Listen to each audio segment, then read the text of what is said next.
Hey guys, मैं प्रवीण एक बार फिर से आपका एग्जाम मैथ्स पर वेलकम करता हूं। दोस्तों कैसे हैं आप सभी फिट होंगे, स्वस्थ होंगे और सभी की प्रिपरेशन भी लाजवाब चल रही होगी।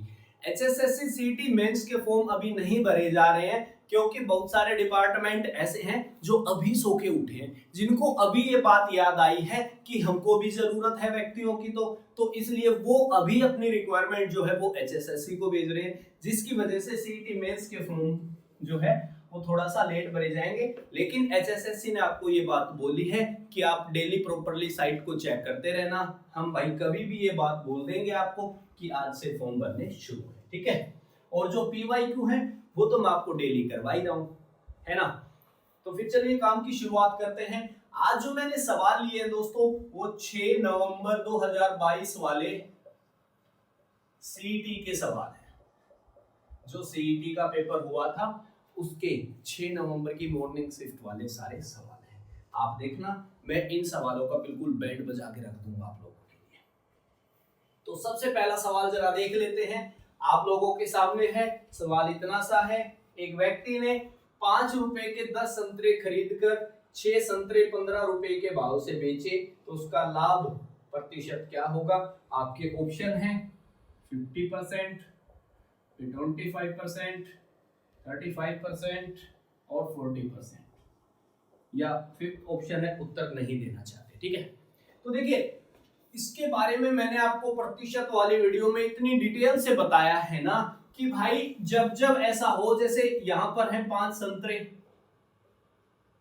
और उसने खरीदे हैं जी 10 रुपए के, बेचने की बात आई तो वो 6 संतरे दे रहा है कितने रुपए में, 15 रुपए में। जब जब ऐसी बात हो, इनमें से एक चीज को बराबर कर लो, या तो आप संतरों को बराबर करो या आप रुपए को बराबर करो। मैं आपको जी प्रेफर करता हूं वस्तुओं को बराबर करने की, क्योंकि ये तो वस्तु का सीपी है और ये वस्तु का एसपी है। यदि सीपी एसपी है, यदि मैं दोनों को बराबर करना चाहूं तो यहां पर 6 से मल्टीप्लाई और यहां पर 5 से मल्टीप्लाई हो जाएगी, है कि नहीं। यदि ऐसा होता है तो अब सवाल इतना बचा है कि 30 संतरे एक व्यक्ति ने 60 रुपए में खरीदे, बेचने की बात आई तो 30 संतरे उसने 75 में बेचे हैं। आप एक बात बताओ, ये वस्तु का क्रय मूल्य है, ये वस्तु का विक्रय मूल्य है, ये वस्तु का एसपी है। एक चीज 60 रुपए की है, बेचने की बारी आई तो उसको 75 में बेचा है, तो लाभ कितने का मिल रहा है जी, 15 रुपए का। 60 पर लाभ मिल रहा है 15 रुपए का। इसका मतलब उत्तर क्या हो गया है, 25%। ये 1/4 है और 1/4 ही क्या होता है जी, 25% होता है। यदि ऐसा होता है तो आप ऐसा कर सकते हैं, आप चाहो तो आप रुपए को भी बराबर कर सकते हैं। यदि आप इस बारे में नहीं जानते हैं तो फिर मेरी प्रतिशत वाली वीडियो जाके देख लेना, मैंने सारी बातें फुल डिटेल से बताई है वहां पर, उसका लिंक आपको नीचे डिस्क्रिप्शन में मिल जाएगा भाई, मिटा दे। चलिए जी, अगला सवाल सिंपल इंटरेस्ट से है, साधारण ब्याज से है। सवाल जरा देख लीजिए, अभी आपके सामने आने वाला है। वह राशि कौन सी है जिस पर 7.5% की दर से 15 महीने मतलब 15 महीने का ब्याज जो है 12.5% की दर से, इसको हटा दो जी अब, और 8 महीने के ब्याज से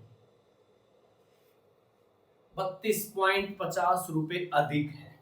वह एक राशि बतानी है जिस पर इतनी रेट से इतने समय के लिए जो ब्याज मिल रहा है वो, और उसी राशि का 12.5% की दर से 8 महीने का ब्याज, दोनों का अंतर 32.50। तो मैंने ऐसा मान लिया शुरुआत में कि वो राशि 100 रुपए है, तो यहां पर फिर ब्याज कितना मिलता, तो आपका जवाब होता सर जो 100 होगा उससे ये प्रतिशत कट जाएगा, तो यहां पर आएगा 15/2 गुना में 15/12। अब जो महीने हैं उसको साल भी तो बनाना पड़ेगा। चलिए जी, अब यहां पर होगा 25/2 और गुना में 8/12। यहां पर कितना बनेगा, यहां पर बनेगा 225/24 और यहां पर कितना बन रहा है 200/24। बीच का अंतर कितना है जी यहाँ पर, तो आपका जवाब होगा 25/24। 25/24 की वैल्यू सवाल में कितनी दे रखी है, 32.50। तो एक की वैल्यू क्या होगी, यहाँ पर 25 और यहाँ पर कितना 24। 100 की वैल्यू क्या होगी भाई, मल्टीप्लाई में 100 कर देते हैं। यदि 100 को हटाएंगे तो फिर यहाँ से डेसिमल हट जाएगा, जो कि मैंने पहले ही हटा दिया। तो जरा इसको काटना भाई, ये 25 एकम 25, ये 25 दिया 75 जी।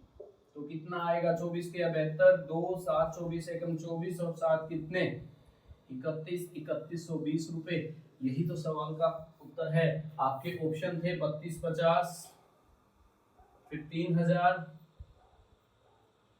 3060, 3120 और फिफ्थ ऑप्शन जो होता है उत्तर नहीं देना चाहते। तो 3120 रुपए ये रहा फोर्थ ऑप्शन। यही तो सवाल का क्या होगा, आप चाहो तो ऐसे भी कर सकते। चलिए जी आगे बढ़े, हम आगे बढ़ते हैं और एक सवाल लेते हैं एडवांस मैथ का। ये जो सवाल है ये 2D का भाई, इसको मिटा दें। चलिए सवाल जरा देख लीजिए क्या है, आप लोगों के सामने है। क्या बोल रहा है, एक आयत की लंबाई और चौड़ाई 3:2 में है। लंबाई और चौड़ाई, इसका मतलब ये यदि लंबाई 3x है तो फिर चौड़ाई क्या होगी, 2x होगी। अब उसने क्या बोला है कि आयत का परिमाप, आपके ऑप्शन भी दे देता हूं मैं आपको, यहां पर 13, 6, 8, 9 और आपसे उस आयत की चौड़ाई पूछिए, ब्रेड्थ पूछिए, ठीक है। यदि रेक्टेंगल की लंबाई 3x है तो फिर चौड़ाई 2x होगी। आप एक बात बताइए जी, आयत का जो परिमाप होता है वो क्या होता है, आयत का परिमाप और आयत का क्षेत्रफल और इसका रेशियो दिया है उन्होंने कितना, 5/9। आयत का जो परिमाप होता है वो होता है 2 गुना में लंबाई जमा चौड़ाई, 3 और 2 5, मतलब कि 5x। और जो क्षेत्रफल होता है वो होता है लंबाई गुना चौड़ाई, इसका मतलब 6x²। और ये कितना है, ये तो 5/9 है जी। यदि आप काटते हो तो x से x कैंसिल हो जाएगा, तो क्या बचेगा, फिर बचेगा 10/6x बराबर है 5/9। 5/9। x की वैल्यू निकाल दीजिए। x की वैल्यू कितनी आ जाएगी, यहाँ से x की वैल्यू वैसे तो 2 कोड़ी की नहीं होती, लेकिन यहाँ पर x की वैल्यू आएगी 3। x = 3। x की वैल्यू 3 है तो फिर चौड़ाई जो ब्रेड्थ होगी वो कितनी हो जाएगी, 3 दूनी 6। यही तो सवाल का उत्तर है। यदि वो आपसे लंबाई पूछता, यदि वो लेंथ पूछ लेता तो फिर कितनी हो जाती, 9 हो जाती। फिर उस टाइम पर ऑप्शन नंबर 4 हो जाता। ये सवाल भी आपसे पूछा गया है सीईटी के पेपर में, 6 नवंबर का जो पेपर था मॉर्निंग शिफ्ट वाला, उसमें मिटा दें। चलिए भाई, अब जो अगला सवाल है ना वो आधे व्यक्तियों को आता ही नहीं है। जो अगला सवाल है वो आधे व्यक्तियों को आता ही नहीं है, लोग जानते ही नहीं उसके बारे में। क्या होता है ग्रेटेस्ट इंटीजर फंक्शन, अरे मैंने फुल डिटेल में बताया, तुम जाके मेरी वीडियो देखना तो सही यार एक बार, उसका भी लिंक आपको नीचे मिल जाएगा। ग्रेटेस्ट इंटीजर फंक्शन से एक सवाल है और यही मैंने उस वीडियो में भी बताया है आपको। सेम सवाल मैंने उसी वाली वीडियो में भी बताया। देखिए क्या है, -1/2 जमा 4 से 2/5 जमा, और इसकी वैल्यू क्या होगी, 6, 3, 4, 5। और उसने आपको साथ के साथ बोला है कि ये जो p के बाहर ब्रैकेट है ये p से कम या p के बराबर बड़े से बड़ा पूर्णांक दर्शाता है, ग्रेटेस्ट इंटीजर फंक्शन दर्शाता है। अब यदि आप इसको सोल्व करने लगे ना तो आप तो इसको सीधा जोड़ोगे, 5 चौका 20 और 2 22/5 जमा 2 और फिर माइनस में आधा, है कि नहीं। बट ऐसा होता नहीं है। ये जो ब्रैकेट है ना भाई, यही शो करती है ग्रेटेस्ट इंटीजर फंक्शन को। अब 2 को मैं 2 ही लिखूंगा। 4c2/5 पर पहुंचने से पहले, ठीक पहले बड़े से बड़ा इंटीजर्स क्या होगा, तो आपका जवाब होगा 4। लेकिन जब बात आती है माइनस की तो हम उल्टा चलते हैं। -1/2 से ठीक पहले, ठीक उल्टा इंटीजर क्या है, तो आपका जवाब होगा -1। बस 4 2 6 -1 कितना 5, यही तो सवाल का उत्तर था। इतनी सी बात बतानी थी। अरे अभी तक लोगों को यही नहीं पता होता है कि यार ग्रेटेस्ट इंटीजर फंक्शन होता क्या है। मैंने फुल डिटेल में बताया है, तुम जाके एक बार देखो तो यार वीडियो, है कि नहीं। चलिए जी, अब अगला सवाल देखते हैं क्या है। इसको मिटा दें, चलिए।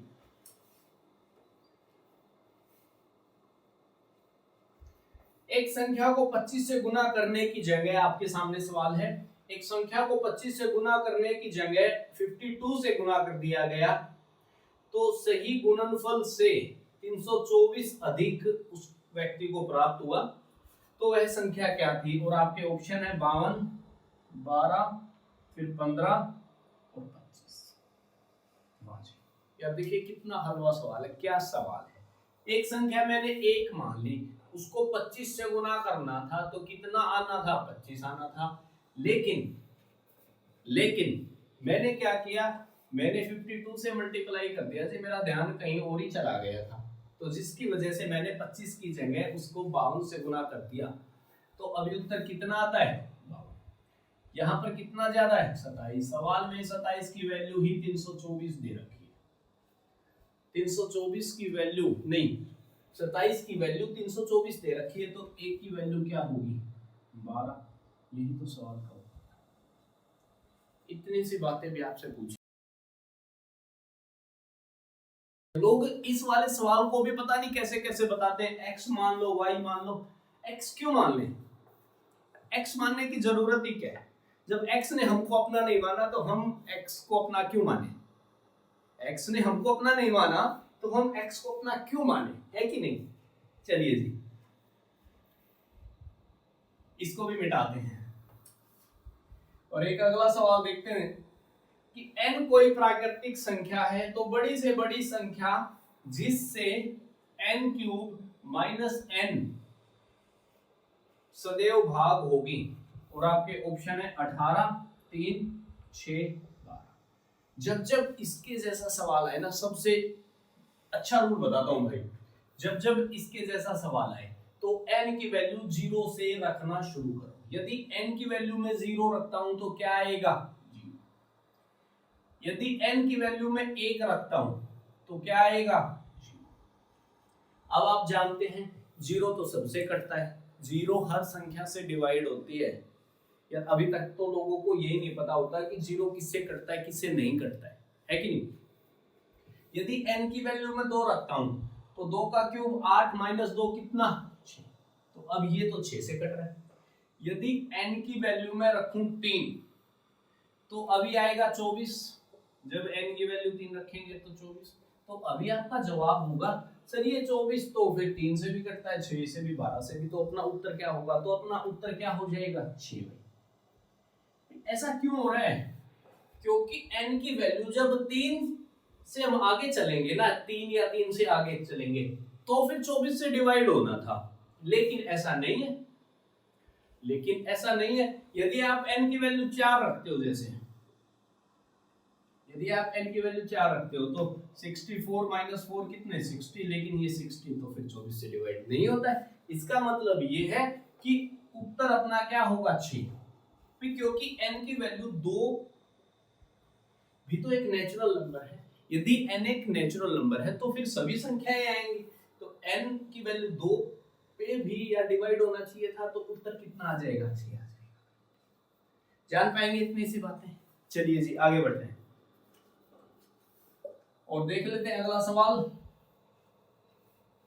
ये जो सवाल है ना, ये y x जमा 3 के समानुपात में है। y डायरेक्टली प्रोपोर्शनल है x जमा 3। तो अभी एक बात बताता हूं, ये जो साइन है ना, ये जो डायरेक्टली प्रोपोर्शनल का साइन है, इसको हटाने के लिए एक कांस्टेंट लगता है, y इज इक्वल टू के एक्स प्लस 3। ये जस्ट नाम है, आप इसका नाम भाई कुछ भी रख सकते हो, ठीक है। तो अब उसने क्या बोला, जरा देखिए सवाल में, x 1 है ना तो y 8 है। यदि यहां पर मैं x को 1 रखता हूं, x को मैं 1 रखता हूं तो ये 4 हो जाएगा, और तो y 8 है, x बराबर 1 है तो y बराबर 8 होने पर k की वैल्यू क्या हो जाएगी, ये 4 इसके y में आ जाएगा तो k की वैल्यू कितनी हो जाएगी, ये 2 हो जाएगी। और आपके ऑप्शन दे रखे हैं, देखिए क्या है, 16, 6, 10 और 12। k की वैल्यू हमने 2 निकाल ली। अब तो बड़ा इजी है ये, लो जी, अब x की वैल्यू चाहे जो भी रख लो।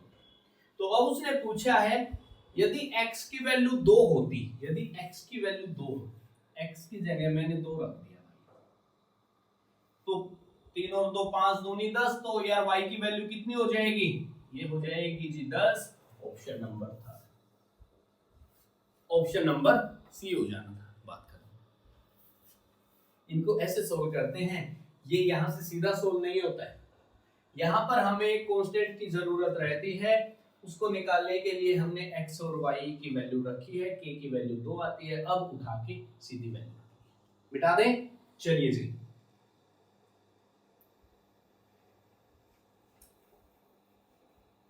अब अगला सवाल जरा देख लीजिए, ये है पार्टनरशिप का भाई, साझेदारी, पार्टनरशिप। क्या बोल रहा है, देखिए क्या है, ए ने 85,000 रुपए लगाए हैं, ए ने कितने लगाए हैं जी, 85,000 रुपए, और आफ्टर सम टाइम मतलब कुछ समय के बाद बी ने 42,500 रुपए लगाए, बी ने कितने लगाए हैं, 42,500। तो देखिए सवाल छोटा ऐसे करते हैं भाई, 2 जीरो से 2 जीरो हटा दो, 2 जीरो से 2 जीरो हटा दो, है कि।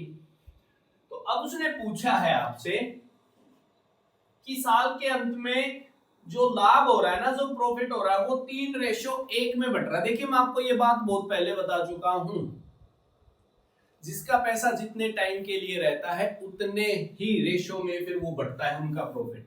यहां पर ये 12 के लिए रहा है, 1 है ना, और यहां पर आपको नहीं पता, यहां पर मैंने मान लिया जी p टाइम के लिए रहा है। इसका मतलब ये हो गया है कि a का प्रॉफिट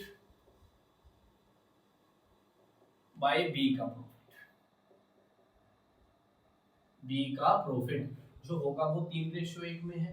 a का प्रॉफिट क्या होगा, 850 गुना 12, 850 गुना 12। b का क्या होगा, 425 गुना में p, और इसकी वैल्यू सवाल में 3/1 है, 3:1 दे रखी है, ये 2 पर जा रहा है, ये 2 पर जा रहा है जी। तो 12 दूनी 24, 8, 8/p is equal to 3/1। p की वैल्यू क्या होगी, अब ये बात कोई भी बता देगा, p की वैल्यू क्या होगी, अरे कहां पर, सही तो है, अरे p की वैल्यू क्या होगी, 8 हो जाएगी बस। और आपके ऑप्शन थे 8, 4, 5, 6, अरे कहां पर गड़बड़ कर दी,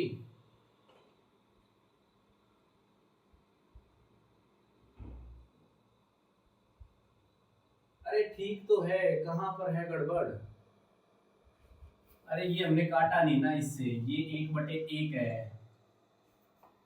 तो 1 की वैल्यू 8 है तो इस 1 की वैल्यू भी 8 हो जाएगी, तो फिर p की वैल्यू भी कितनी हो जाएगी, 8। इसका मतलब ये है कि b का जो धन है वो 8 महीने के लिए रहा है, बस ये इसमें करना था। क्या है जी, देखो, चलिए जी मिटा दें। चलिए, तो अब इससे जो अगला सवाल है ना, इससे जो अगला सवाल ले रहा हूं भाई, उसको ना व्यक्ति पता नहीं ऐसा क्यों मानते हैं किसको ऐसे करने से जल्दी होगा, तो मैं इसके जैसे सवालों का आपको एक ही तरीका बताऊंगा भाई। जरा देख लीजिए सवाल क्या है, आप लोगों के सामने बिल्कुल आ चुका है। एक व्यक्ति आमदनी का 75% खर्च करता है, यदि उसकी आमदनी 20% बढ़े और उसका खर्च भी 10% बढ़े तो उसकी बचत में कितनी बढ़ोतरी होगी? आपके ऑप्शन थे 50%, 10%, 25% और 37.5%, या उत्तर नहीं देना चाहते। वो तो हर बार आता है ना। तो देखिए बहुत सिंपल सा सवाल है, इसको हटा दीजिए। उसने क्या बोला है आपको कि 75% खर्च करता है, मतलब 3/4, मतलब उसकी आय के टोटल 4 हिस्से हैं। ये पूरी की पूरी आय है भाई उसकी, और इसमें से जो 3 हिस्से हैं ना उसमें खर्च है। ये लो जी, खर्च, खर्च, यहाँ पर भी खर्च, और एक हिस्सा क्या है जी? बचत है। अब उसने कहा है कि आय जो है वो कितने बढ़ रही है? 20% बढ़ रही है। आय 20% बढ़ने का मतलब है सब में 20% बढ़ेगा, सब में 20-20 बढ़ेगा। लेकिन फिर उसने कहा है जो खर्च है वो केवल 10% बढ़ रहा है। अब इसका मतलब ये हो गया जितने डब्बे खर्च के हैं उन सब में 10-10 बढ़ेगा। बस ठीक है। तो बताओ उसकी बचत में कितनी बढ़ोतरी होगी? आप एक बात बताइए, आपकी जेब में आए हैं 20 रुपए और बाहर निकले हैं जी 10 रुपए, तो इसका मतलब यहां से आपको जी 10 रुपए बचेंगे, यहां से भी फिर आपको 10 बचेंगे, यहां से भी 10, और यहां पर तो 20 बच ही रहे हैं। टोटल कितने बच रहे हैं? 50%। यही तो सवाल का उत्तर है, यही तो सवाल का क्या हो जाना है? उत्तर हो जाना है। जान पाएंगे ना इतनी सी बातें? तो फिर चलिए आगे बढ़ते हैं, जरा देख लेते हैं अब अगला सवाल क्या होने वाला है। इसको हम मिटा रहे हैं। अब ये जो अगला सवाल है ना इसको हमें लिखना पड़ेगा खुद से। जरा देख लीजिए क्या है। 6 संख्याएं हैं, A B C D E F। बस यदि अगर AB इज इक्वल टू 1 है, AB इज इक्वल टू 1 है, BC इज इक्वल टू 1/2 है, CD इज इक्वल टू 6 है, D और E इज इक्वल टू 2 है, E और F इज इक्वल टू 1/2 है, तो AB ratio BE ratio CF बताओ क्या होगा। और आपके ऑप्शन भी साथ की साथ है। 72:1:9, 6:1:9, 4:3:27 और 8:9:9। ये 4 ऑप्शन आपके लिए सामने थे। ये इतना सिंपल सवाल है ना, पता नहीं लोग इसको इतना मुश्किल क्यों बना रहे हैं। जब उसने बोला है कि A गुना में B 1 है तो क्या मैं बोल सकता हूं A इज इक्वल टू 1 है तो B भी क्या होगा? 1 होगा। आप चाहो तो फिर A को 2 मान लो तो B को 1/2 मानना पड़ेगा, इससे उत्तर पर कोई भी प्रभाव नहीं पड़ेगा। मैंने A को 1 माना, B को 1 माना, यदि B 1 है तो फिर C की वैल्यू क्या हो जाएगी? 1/2 हो जाएगी। यदि C की वैल्यू 1/2 है तो फिर D की वैल्यू क्या हो जाएगी? 12 हो जाएगी। D की वैल्यू 12 है तो E की वैल्यू कितनी हो जाएगी? 1/6 हो जाएगी। यदि E की वैल्यू 1/6 है तो फिर F की वैल्यू क्या हो जाएगी? ये हो जाएगी 3। बस यार उठा के ना इसमें रखना है। जैसे उसने बोला है कि AB ratio BE ratio CF, ये तो 1 है ही। B की वैल्यू 1 और E की वैल्यू कितनी? 1/6। C कितना है? 1/2 है, और F की वैल्यू गुना में 3। तो ये कितना हो जाएगा? 1:1/6 रेशो 3/2। यदि आप एलसीएम भी लेते हैं तो कितना हो जाएगा? 6:1 रेशो कितना? 9। यही तो सवाल का उत्तर था, बी ऑप्शन। तो ऐसे करते हैं सवाल। क्यों हम यार ए बी को बीसी से डिवाइड लगाएं? क्यों? वाई, है ना? तो इसके जैसा सवाल आएगा तो हो जाएगा अब आपसे। चलिए जी, तो अभी आपको ए बी सी की आय पर लेकर चलते हैं, तो आगे बढ़े। चलिए इसको हम मिटा रहे हैं और अब हम चल रहे हैं एबीसी की आई पर।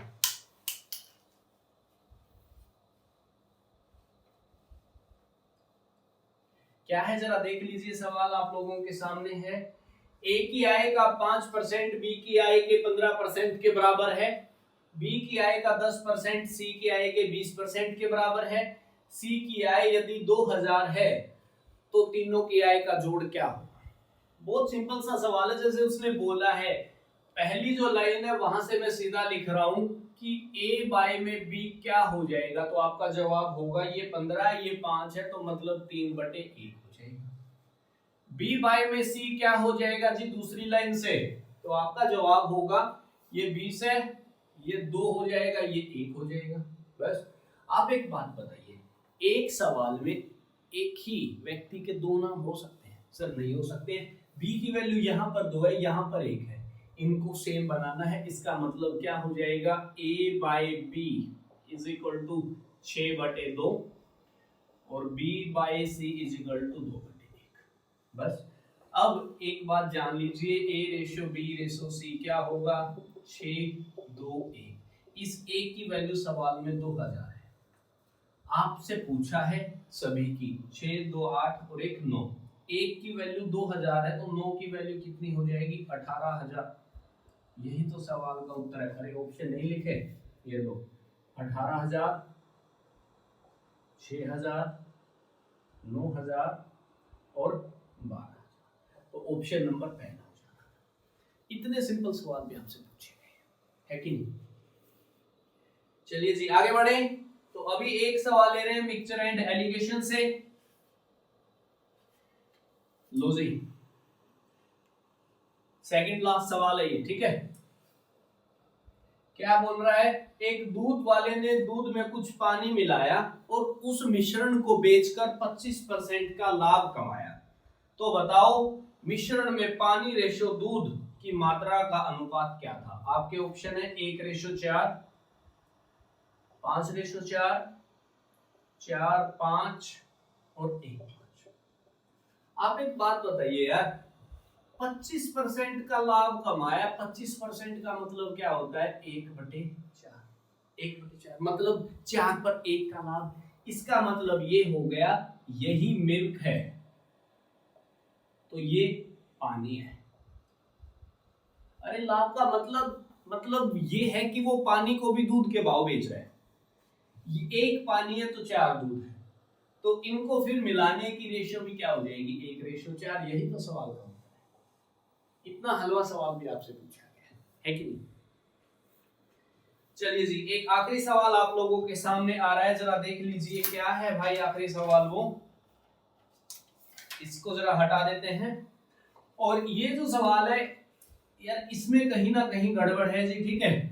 इसके ऑप्शनों में गड़बड़ है। सवाल क्या बोल रहा है जरा देख लीजिए, आप लोगों के सामने है कि एक बस 24 मीटर प्रति सेकंड की गति से जा रही है तथा 3 मीटर प्रति सेकंड की गति में धीमी होती है, कि हर 1 सेकंड के बाद वो 3 मीटर प्रति सेकंड की गति से वो धीमी हो रही है। तो बताओ रुकने से पहले उसने कितनी दूरी तय की होगी। आपके ऑप्शन है 96, 98, 60 और 62।